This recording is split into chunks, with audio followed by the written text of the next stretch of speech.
Patuloy ang Office of the Ombudsman sa investigasyon sa kontrobersyal na flood control project.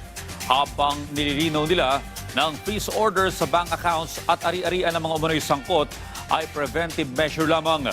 Nagbabalik si Rod Dagusad para sa ulat.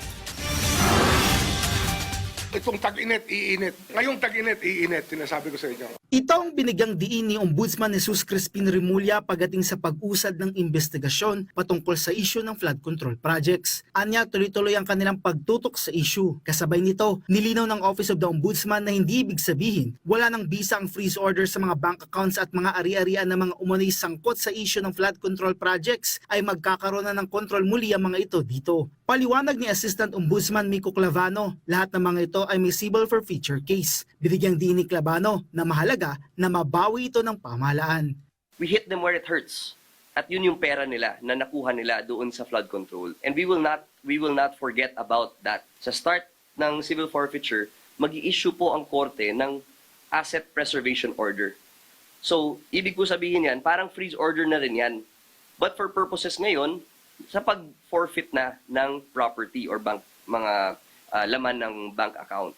Anya, mahalaga na may paliwanag ito sa publiko lalo't kasalukuyang kinakarap ng bansa ang isa sa pinakamalaking isyu ng korupsyon. Ayon kay Clavano, ang freeze order ay isang preventive measure lamang. By operation of law, hindi na po talaga pwede yan i-extend, no? By operation of law, 6 months, lifted yan, automatic. Ang ginagawa po ng mga investigative units po natin ay tinitignan yung mga bank records para makita yung talagang nangyaring unlawful activity. Kabilang sa nagkaroon ng freeze order ay ang mga bank account at ari-arian ni na dating ako Bicol Representative Saldico, Benguet Representative Eric Yap, dating ACT-CIS Party List Representative Ed Vic Yap at mag-asawang kontraktor na sina Sara at Curly Diskaya. Binigyang din ni Clavano ang kahalagaan ng Anti-Money Laundering Council o AMLAC pagdating sa mga kaso lalo't sinusundan nila ang paper trail. Samantala, balak namang kausapin ni Ombudsman Jesus Crispin Remulla ang AMLAC. Hindi dapat banking industry ang kanilang pinangangalagaan, kundi yung mga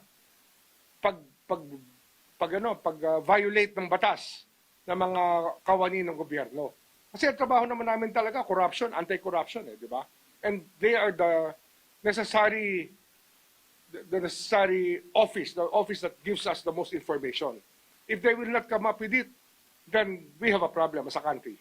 Binigyang din ni Remulla na dapat gawin ng AMLAC ang kanilang mandato kundi kanila itong kakasuhan. Giit ni Remulla, dapat walang conflict of interest gaya na lang ng paglipat ng mga nasa ahensya papunta sa banking industry. Rod Dagusad para sa Pambansang TV sa Bagong Pilipinas.